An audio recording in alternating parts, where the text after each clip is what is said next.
Ligtas na ang Pinoy Dream Academy runner-up na si Ronnie Liang.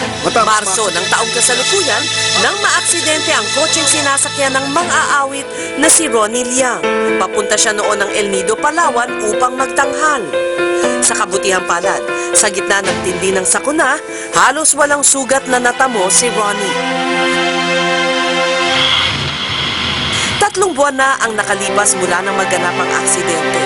Pero ang bawat pangyayari ay tandang-tanda pa rin ni Ronnie. Marahil, hindi nga ganoong kadaling malimutan ang isang insidenteng muntik nang magbigay wakas, hindi lamang sa kanyang mga pangarap, kundi pati na rin sa magandang buhay na nais niya para sa kanyang pamilya. Sa pagbabalik tanaw kasi ni Ronnie, ito mismo ang tumatakbo noon sa kanyang isipan. Pero ano ba yung pakiramdam na nasa bingit ka ng kamatayan? Siguro, yung takot mo, natakot ako hindi sa akin eh. Natakot ako yung iiwan ko kung sakali. Parang paano na sila? Yun ang inisip ko. Marami akong plano sa kanila. Ako din, inisip ko na yung mga dapat ko pang gawin sa buhay, gano'n. Pero mas pa rin yung pamilya mo pa Oo, rin. na paano na? Kaya naman, aminado si Ronnie, dala pa rin niya hanggang ngayon ang trauma ng aksidente. Makarinig lang ako ng malakas na busina, tsaka yung meron ako narinig na yung nagprenong gulong. Ano na ako, parang ano yun, nagtatakot ako. Tsaka habang nakaupo ako sa sakyan ko, hindi yung nagdadrive sa akin, bigla na nagpreno. Bigla naalala ko yung nangyari. Pati raw pagmamaneho ni Ronnie na apektuhan ng pangyayari.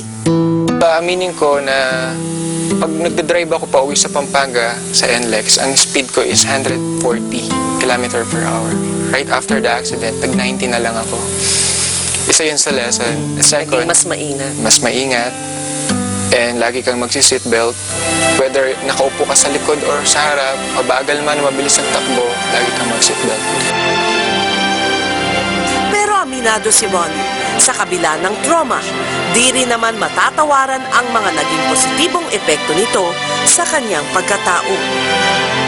Pero marami ring positibo na naidulot dahil nakita mo kung ano yung mahalaga sa buhay. Yes. I think, sabi namin, mayroon pang gusto magawa sa'yo si God.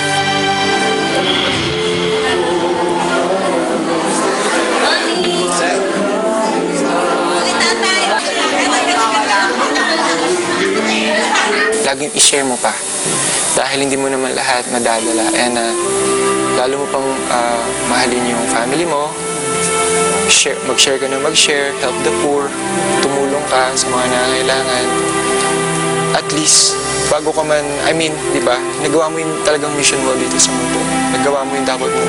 Masaya ako na ikalawang buhay ko yan. Nagkaroon ako ng ikalawang buhay. And I think I have to reciprocate yung pangyayaring yun na, of course, enjoy life to the fullest. And I think, help the poor pa. Yung mga hindi mo pa nagagawa, hanggat maaari maging handa ka anytime. Hindi mo alam kung kailan ka kukunin ni Lord, kailan mamatay, be prepared, at hanggat maaari maging maayos yung relationship mo talaga sa kapwa.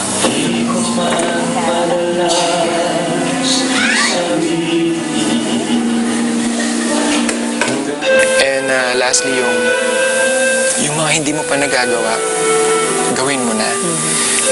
Pagtulong, pag tumulong ka, yung, kasi parang nakita ko na lahat,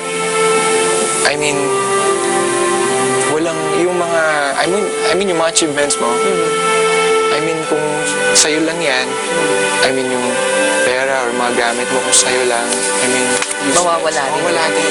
Hindi mo naman Sa isang iglap. Sa isang iglap. But hindi mo na lang i-share. Alam mo yun, hanggat maaari kung may i-share ka, as much as you can, share it. Ang buhay ng tao ay maigli lamang. Ito ang tumatak sa isip ni Ronnie matapos malagpasan ang aksidenteng naranasan sa Palawan.